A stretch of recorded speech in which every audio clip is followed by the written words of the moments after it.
Hey everyone, today we're going to be working on my beautiful 1989 Chevy Corvette. We're going to be replacing the Sunvisors. Now this should work on your car as long as it's a C4 from 1984 to 1996 and it is a convertible or a target top.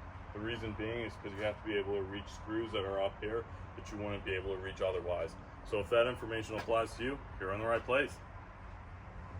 Alright, so for this video you're going to need a Phillips number 2 screwdriver and a number 8 ratcheting wrench.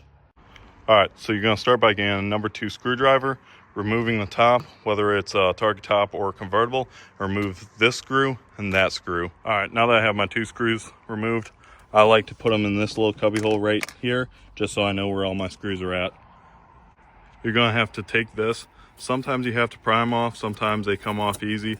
Remove it. Now you're going to get a ratchet, number 8,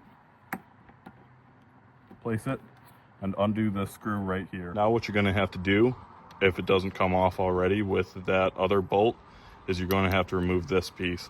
How I got it out was I just twisted this thing, and eventually it came loose and it popped out.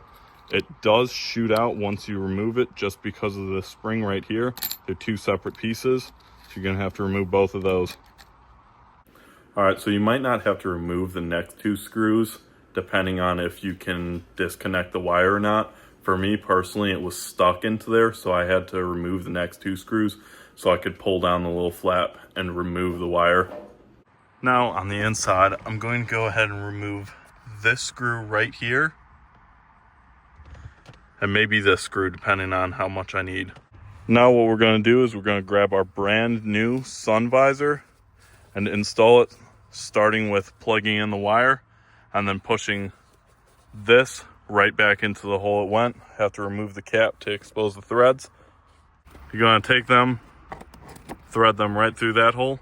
Now before I get too far into installing everything, I'm going to place my key in the ignition, turn it on, and confirm that they work.